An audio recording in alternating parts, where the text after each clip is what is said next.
Dans cette conférence du sommet de l'IFT dans l'éducation, Audrey May aborde le sujet de l'utilisation de l'IFT dans le monde des bébés. Audrey, kinésiologue et spécialiste de différentes thérapies, partage son expérience personnelle qui l'a amenée à se tourner vers la kinésiologie et la traduction des bébés. Elle raconte qu'étant enfant, elle se sentait différente de sa famille et se posait des questions sur ses origines. Sa mère lui répétait souvent à quel point il avait été difficile de la voir, ce qui a créé en elle une pression et l'idée que d'avoir des enfants était douloureux. Audrey souligne également l'importance d'utiliser l'IFT avec les bébés, en soulignant que cela diffère de l'approche utilisée avec les jeunes enfants et mettant en avant les bénéfices de cette pratique pour le bien-être émotionnel des enfants dès la naissance. Elle développe ce sujet lors de sa présentation. Dans cette histoire, Audrey raconte comment son enfance a été marquée par différentes expériences qui ont influencé sa perception de la maternité. À l'âge de 7 ans, elle découvre l'accouchement dans un livre et cela renforce l'idée que le fait d'avoir des enfants est douloureux. Elle se questionne alors sur son envie d'avoir des enfants. Parallèlement, elle apprend que le Père Noël n'existe pas, ce qui la rend en colère contre ses parents et renforce son sentiment de devoir se construire seule. Elle remarque également que lorsqu'elle mentionne avoir été adoptée, cela provoque une réaction de colère chez sa mère, ce qu'elle utilise comme un moyen de lui faire du mal. Au fil de ses études, elle apprend en cours de biologie que même si ses parents ont des caractéristiques différentes des siennes, ils peuvent tout de même être ses vrais parents, ce qui la rassure momentanément. Malgré cela, une question persiste en elle et la pousse à se former en traduction de bébé et à poser de plus en plus de questions sur sa naissance et la grossesse de sa mère. Elle constate alors que la naissance par forceps est souvent associée à une expérience compliquée et difficile, ce qui fait écho à tous les obstacles qu'elle a rencontrés dans sa vie. Elle se rend compte que ses relations amoureuses sont également influencées par cette notion de maternité, puisqu'elle n'a rencontré que des hommes qui ne veulent pas d'enfants. Ces schémas répétitifs la poussent à se questionner encore plus sur son désir de maternité. Audrey se rend compte que sa tendance à attirer le même type d'homme est liée à sa peur de souffrir, héritée de sa mère. Elle se pose des questions sur sa capacité à avoir des enfants et découvre qu'elle peut en avoir. Cependant, elle commence à douter de sa filiation et soupçonne que son père est stérile et que sa mère a eu une relation avec le mari de sa tante. Après en avoir parlé à son frère, elle découvre qu'ils ont tous les deux fait des tests de stérilité la même année. À 35 ans, elle confronte sa mère et son père et découvre que son père est en réalité stérile et a fait un don de sperme. Ils lui ont caché la vérité pour ne pas la perdre en tant que fille et préserver l'image de son père. Audrey se sent soulagée d'avoir enfin la vérité et comprend pourquoi elle avait des doutes sur sa fertilité. Elle réalise également à quel point sa mère a souffert lorsqu'elle l'a mise au monde, face au dilemme de trahir son mari en révélant la vérité ou de mentir à ses enfants. Dans ce passage, l'auteur partage son histoire personnelle de 36 ans de secret, de douleur et exprime son désir d'aider les enfants et les parents à dire la vérité. Elle souligne l'importance de ne pas garder de secrets cachés car cela peut avoir des conséquences sur la vie des gens. Elle mentionne également son expérience en tant que traductrice du langage bébé, où elle utilise des peluches pour aider les parents à retracer l'histoire de leur enfant depuis les 9 mois avant la conception. Elle explique que de nombreux problèmes de sommeil chez les enfants sont liés à des peurs inconscientes de la mort.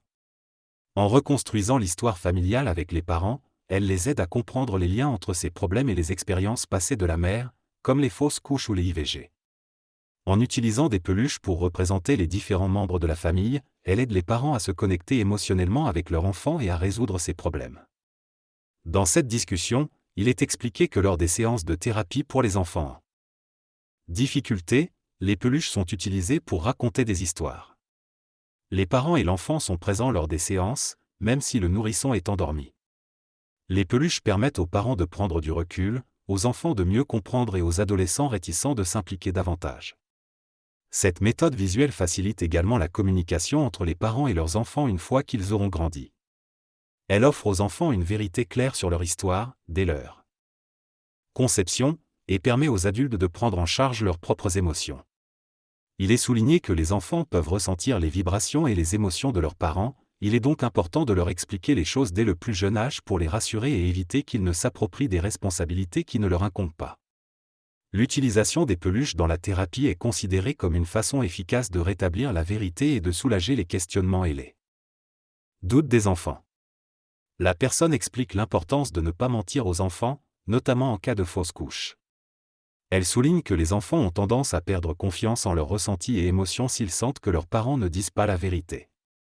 Elle propose une méthode pour aider les enfants à comprendre et à surmonter l'impact émotionnel de la fausse couche. Elle utilise des objets symboliques et demande à la mère d'exprimer ses émotions. Elle insiste sur le fait que c'est à la mère de gérer sa tristesse et que ce n'est pas la responsabilité de l'enfant de la rassurer. Elle explique que les enfants peuvent développer des comportements tels que des troubles du sommeil pour chercher à prouver qu'ils sont en vie. Elle souligne que les enfants peuvent comprendre ces concepts énergétiquement, même si cela peut sembler étrange pour certains. En utilisant cette approche depuis plus de 15 ans, elle a constaté des résultats positifs, tels que des sourires ou des enfants qui s'endorment paisiblement après avoir compris que la peur n'est plus présente. Elle conclut en notant que même les bébés sont capables de comprendre et d'absorber l'énergie de leur environnement. Il est important de connaître notre histoire pour éviter de nous faire des idées fausses. L'auteur a perdu 36 ans de sa vie en croyant qu'elle était stérile, jusqu'à ce que sa mère lui révèle la vérité. Elle souligne que les parents qui ont recours à des dons de sperme ou d'ovules devraient être conscients de l'origine biologique de leur enfant. Elle mentionne également l'importance de reconnaître et d'exprimer ses émotions, en utilisant des peluches comme des outils thérapeutiques. Les enfants vivent dans l'instant présent et ne font pas de distinction entre le réel et l'imaginaire, donc il est crucial de ne pas minimiser leur traumatisme. L'auteur utilise la kinésiologie pour remonter à la source des problèmes d'un individu et souligne l'importance de reconnaître les pensées limitantes qui peuvent influencer notre vie. En résumé, l'auteur souligne l'importance de connaître son histoire, d'être conscient de l'origine biologique des enfants issus de dons, d'exprimer ses émotions et de prendre en compte les traumatismes, même s'ils peuvent sembler insignifiants aux yeux des adultes. Dans cette conversation, l'auteur parle du manque d'informations données aux parents concernant l'éducation des enfants. Il explique que son livre vise à combler ce manque en donnant des conseils pratiques aux parents. Il souligne également que les erreurs peuvent être réparées et que les exemples donnés dans le livre peuvent aider les parents dans leur développement personnel. Il aborde également les influences négatives sur le sommeil des enfants, telles que la peur de mourir due à des fausses couches ou à des IVG, et explique comment cela peut affecter leur comportement. L'auteur mentionne également l'idée de l'autonomie, où les parents peuvent communiquer avec l'enfant dès la période de la grossesse, et souligne l'importance de rassurer l'enfant sur le fait qu'il est aimé et qu'il sera toujours soutenu par ses parents. Enfin, il aborde la peur du noir et de la lumière chez les enfants, et suggère que cela peut être lié à un sentiment de danger extérieur. Le texte évoque différents éléments liés aux troubles du sommeil chez l'enfant. Il mentionne que certaines expériences vécues dès la vie prénatale, comme une amniosynthèse, peuvent créer des peurs liées à des piqûres ou aux insectes qui piquent. Il souligne également l'importance de l'environnement de sommeil de l'enfant, notamment le positionnement du lit par rapport à la fenêtre ou à la porte, pouvant générer de l'insécurité. De plus, la présence d'objets et d'énergies inappropriées dans la chambre de l'enfant peut également perturber son sommeil. Le texte aborde aussi le sujet du cododo et souligne l'importance d'expliquer à l'enfant pourquoi il dort désormais dans une autre chambre, afin de répondre à son besoin de sécurité et de comprendre les changements qui surviennent. Enfin, il mentionne l'idée de symboliser l'amour des parents par des peluches en forme de cœur pour rassurer l'enfant. Le fait de symboliser l'amour avec des peluches en forme de cœur permet d'expliquer à un enfant qu'il sera toujours aimé, même lorsqu'un nouveau frère ou une nouvelle sœur arrive. Les peluches servent de transition symbolique entre l'enfant et ses parents, lui permettant de verbaliser ses émotions sans avoir besoin de parler. L'utilisation de l'IFT, intégration des fractures du traumatisme intra-utérin, peut se faire à travers les peluches, soit en les utilisant directement sur l'enfant, soit en les utilisant pour aider la mère à libérer ses émotions limitantes pendant la grossesse. La formation proposée permet de mieux comprendre et de sensibiliser les parents à l'importance de prendre en compte les expériences de la période pré- et post-natale de leur enfant, de manière légère et détendue. Les techniques utilisées dans la thérapie IFT, notamment l'auto-hypnose, peuvent être bénéfiques pour traiter certains traumatismes liés à la naissance, tels que des césariennes non désirées ou des accouchements provoqués. Ces méthodes permettent aux individus de revisiter ces événements et de libérer les émotions associées, tout en rétablissant une connexion avec leur propre intuition et instinct. Il est intéressant de noter que les enfants, tout comme les animaux, agissent parfois en miroir et peuvent reproduire certains mouvements ou comportements liés à leur naissance désirée. Ces approches holistiques se basent sur l'énergie et le mouvement pour faciliter le processus de guérison et de reconnexion avec soi-même. Dans cette discussion, nous abordons l'importance de l'énergie et du mouvement pour la vie. Il est mentionné que le mouvement peut guérir, que ce soit dès le départ ou ultérieurement. Il est ensuite évoqué le cas d'une femme qui avait des problèmes de poids, liés à son accouchement qui avait été volé. Après avoir travaillé sur la libération émotionnelle de cet événement, elle a perdu du poids et a pu avoir une meilleure relation avec son enfant. Ensuite, il est souligné l'importance des chiffres dans la vie et comment ils peuvent avoir un impact sur notre bien-être. Il est également mentionné l'importance de verbaliser nos émotions et notre vérité pour libérer et guérir. Il est mentionné que les mots sont importants et peuvent être plus efficaces que des techniques spécifiques. Ensuite, il est abordé le fait de communiquer avec un enfant, que ce soit dans le ventre ou après sa naissance, en utilisant l'intention et en traduisant nos messages en fonction de leur compréhension. Enfin, il est mentionné qu'il est possible de résoudre certains cas, comme le siège de l'enfant lors de l'accouchement, en explorant des vies antérieures et en travaillant sur des mémoires spécifiques. Dans cette conférence, l'intervenante discute de l'importance d'expliquer aux enfants ce qui se passe lors de leur naissance et de leur donner des informations claires et honnêtes. Elle mentionne que parfois, lorsque l'enfant ne se positionne pas correctement pour la naissance, on peut avoir recours à des massages ou d'autres techniques pour le faire tourner. Cependant, il est également important de respecter les choix de l'enfant, car il peut avoir des raisons personnelles de ne pas vouloir naître par voie basse.